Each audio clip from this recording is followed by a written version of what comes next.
Halo semua, kembali lagi di channel Ngomongin Film. Kali ini kita akan membahas alur cerita dari sebuah film yang menceritakan tentang seorang kakek di mana ia berhasil menemukan bongkahan emas di tengah-tengah wilayah perang. Ia lalu mencoba membawa emas itu, tetapi tanpa disadari ia justru bertemu dengan sekelompok tentara Jerman yang berniat untuk mengambil emas miliknya. Lalu apakah si kakek ini bisa kabur dari kejaran para tentara? Wes rasa kesuwen, langsung saja kita masuk ke alur ceritanya.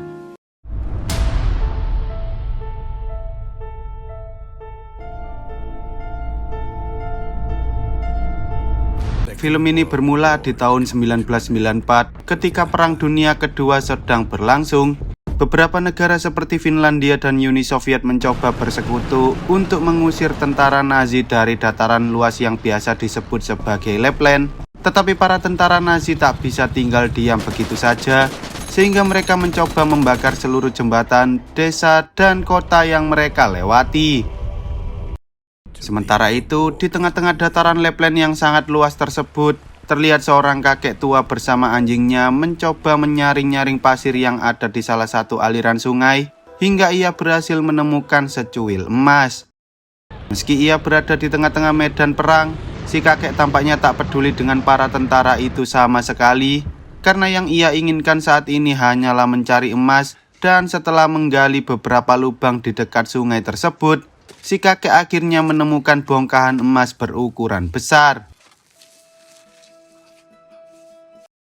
Si kakek tahu bahwa ia saat ini sedang berada di tengah-tengah medan perang, sehingga ia mencoba mempersiapkan barang-barang miliknya terlebih dahulu sebelum akhirnya ia memutuskan untuk pergi dari sana sambil membawa beberapa bongkahan emas yang sudah ia bersihkan sebelumnya. Dengan mengendarai kuda sambil ditemani oleh anjing liar, si kakek pun mulai melewati dataran luas yang ada di Lapland. Tetapi setelah berjalan cukup jauh, tiba-tiba ia tak sengaja bertemu dengan rombongan pasukan Nazi yang saat itu hendak pergi dari Lapland. Meski para tentara itu terlihat menyeramkan, si kakek ternyata tak takut pada mereka sama sekali. Dan ketika salah satu tentara mencoba membidik si kakek, si komandan justru menghentikan anak buahnya itu sambil mengatakan bahwa si kakek sudah berjalan menghampiri kematiannya, sehingga para tentara Nazi itu pun kembali melanjutkan perjalanan. Di sisi lain, setelah si kakek berjalan cukup jauh, ia sempat melihat beberapa orang digantung di setiap tiang yang ada di pinggir jalan. Namun tak lama kemudian, ia kembali bertemu dengan beberapa tentara Nazi yang saat itu sedang memperbaiki mobil mereka. Berbeda dengan tentara yang sebelumnya, si tentara-tentara Nazi ini justru menghentikan si kakek dan mengambil beberapa emas yang ia bawa. Bahkan mereka juga sempat menembaki anjing si kakek, meski anjing itu berhasil kabur dari sana. Lalu saat mereka lengah, tanpa disadari tiba-tiba si kakek langsung menyerang balik dengan sangat brutal, hingga si kakek berhasil mengalahkan semua tentara yang ada di sana tanpa mengalami luka sama sekali.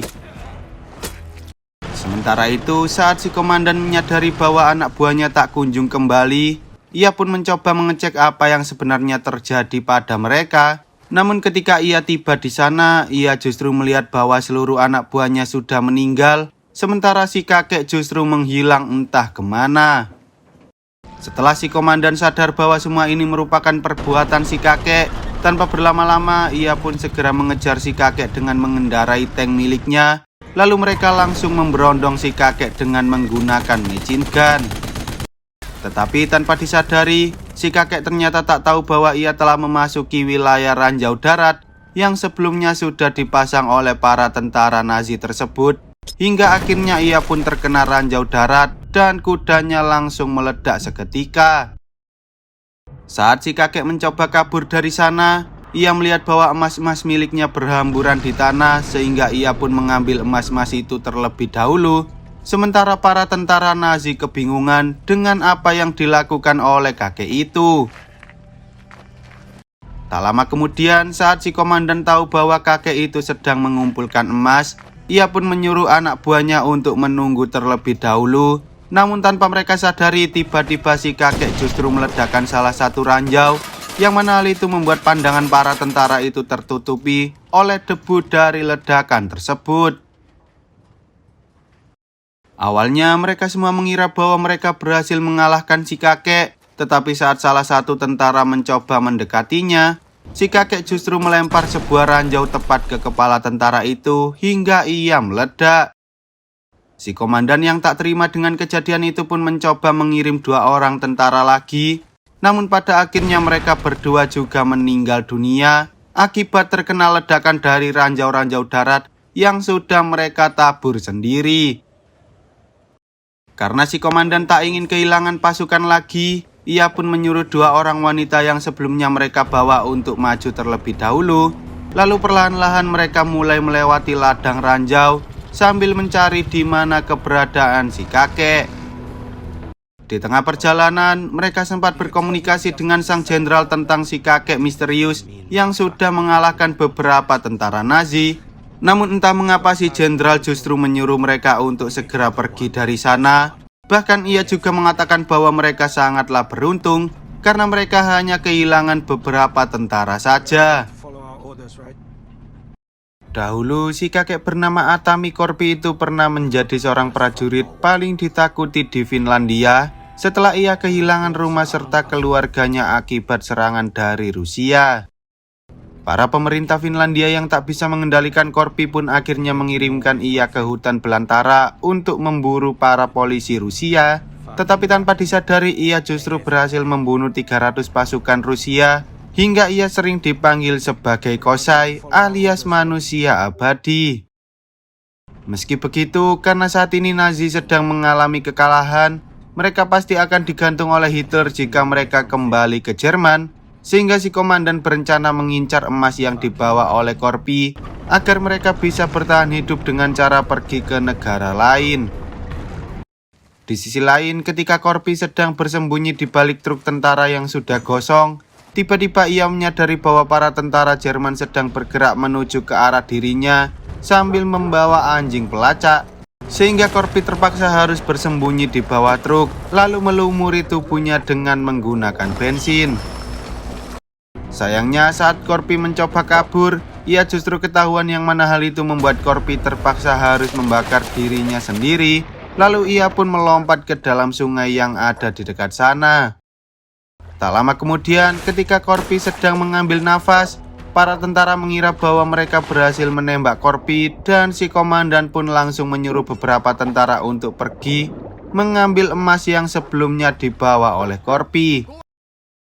Tetapi saat salah satu tentara mencoba turun ke sungai, ternyata Korpi masih selamat dan langsung menghabisi si tentara itu. Bahkan tentara kedua yang terjun ke sungai juga bernasib sama, yang mana hal itu membuat si tentara terakhir ketakutan dan mencoba kabur ke sisi lain sungai. Si komandan yang kesal dengan hal itu pun langsung menyuruh anak buahnya untuk menghabisi tentara tersebut. Namun ternyata kejadian itu justru dimanfaatkan oleh Korpi untuk kabur dari serangan para tentara Nazi. Singkat cerita, ketika hari mulai malam, Korpi mencoba pergi ke salah satu desa yang terletak di dekat sana, tetapi sayangnya semua itu sia-sia karena para tentara Nazi telah membakar seluruh bangunan yang ada di desa tersebut. Dengan perasaan sedih, Korpi lalu mencoba beristirahat di salah satu reruntuhan bangunan dan tampaknya ia tak bisa tidur sama sekali karena ia selalu dihantui oleh suara-suara tangisan serta peperangan yang selalu terjadi di wilayah itu. Tak lama kemudian, Korpi pun langsung terbangun ketika ia mendengar suara gonggongan anjing. Tetapi saat anjingnya datang, ternyata anjing itu sudah dipasangi sebuah bom. Hingga akhirnya Korpi tak sengaja terkena ledakan bom tersebut. Kejadian itu membuat Korpi akhirnya tertangkap oleh para tentara Nazi yang langsung menggantung dirinya di atas papan yang ada di dekat sana. Dan setelah menunggu cukup lama, Korpi pun berhenti bergerak sehingga para tentara Nazi itu langsung memberikan salam penghormatan sebelum mereka pergi dari sana sambil tertawa bahagia. Tampaknya para tentara Nazi mengira bahwa mereka berhasil mengalahkan Korpi yang selama ini selalu disebut sebagai manusia abadi. Tetapi tanpa mereka sadari ternyata Korpi sengaja memalsukan kematiannya sambil menggantungkan kakinya di sebuah besi. Keesokan harinya ketika sebuah pesawat mendarat di dekat sana, Getaran dari pesawat itu membuat tiang yang menggantung Corby rusak, sehingga Corby pun memanfaatkan hal itu untuk melepaskan dirinya. Melihat hal itu, salah satu dari pilot pesawat yang mendarat di sana pun mencoba mengeceknya, dan saat ia tahu bahwa Corby masih hidup, pilot yang lain pun langsung menyuruhnya untuk segera menembak Corby beserta anjing miliknya. Lalu ketika terdengar suara tembakan, entah mengapa pilot itu tak segera menembak anjing tersebut, yang mana hal itu membuat si pilot lain penasaran dan mencoba mendatanginya. Tetapi tanpa disadari ternyata Corby berhasil lolos dan mengalahkan kedua pilot itu.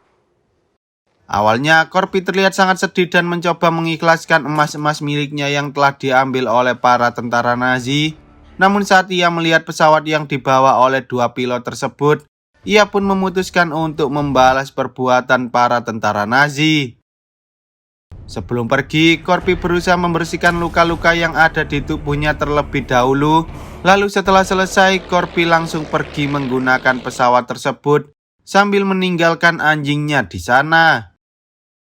Sementara itu, ketika para tentara Nazi sedang dalam perjalanan, si komandan mengatakan bahwa pesawat yang menjemput mereka sudah siap, sehingga mereka berencana pergi menuju ke Norwegia karena mereka kini sudah mendapatkan banyak emas dan mereka tak ingin kembali ke Jerman untuk dihukum mati.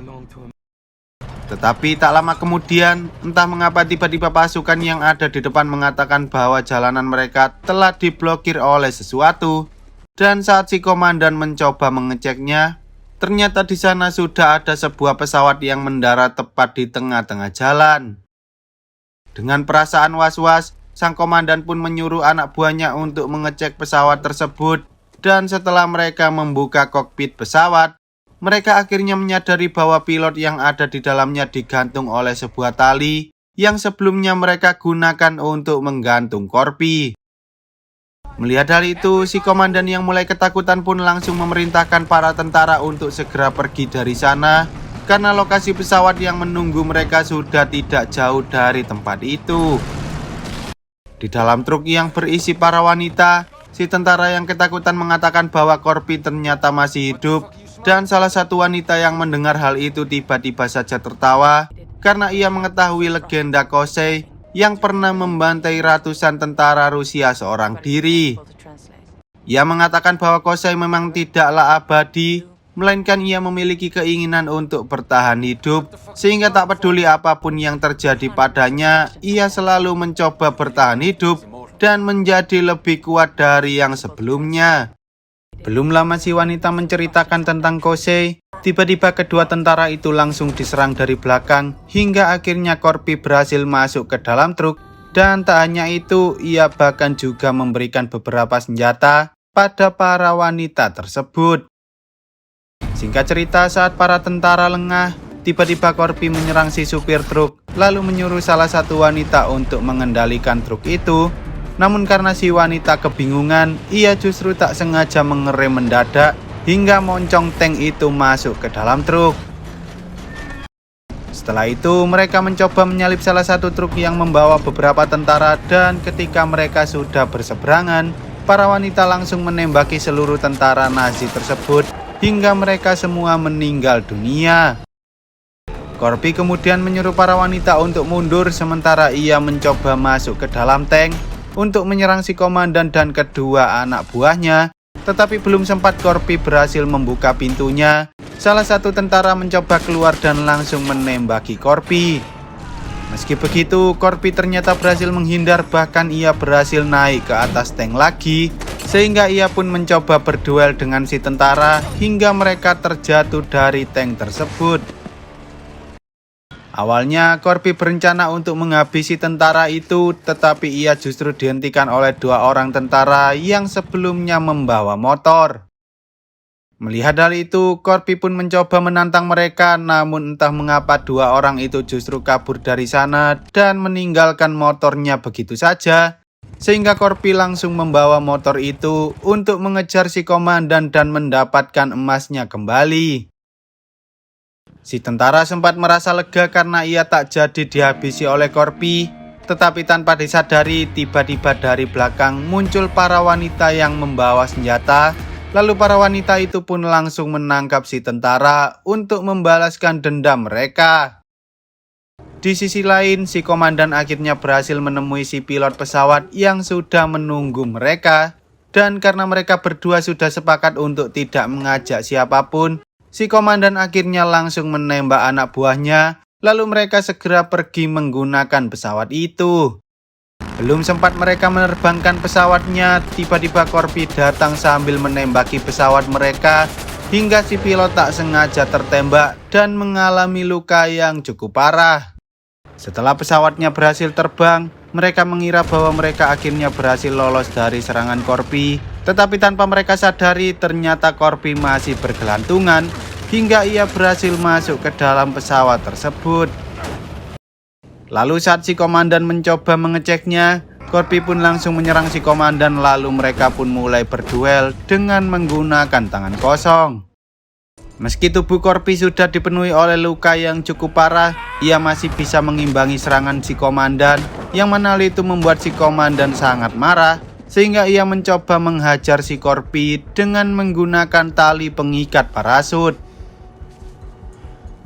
Kemudian ketika si komandan hendak memberikan serangan terakhir, tanpa disadari Corby langsung mengikatkan tali itu ke sebuah bom, dan pada akhirnya si komandan pun terjatuh bersama dengan bom tersebut.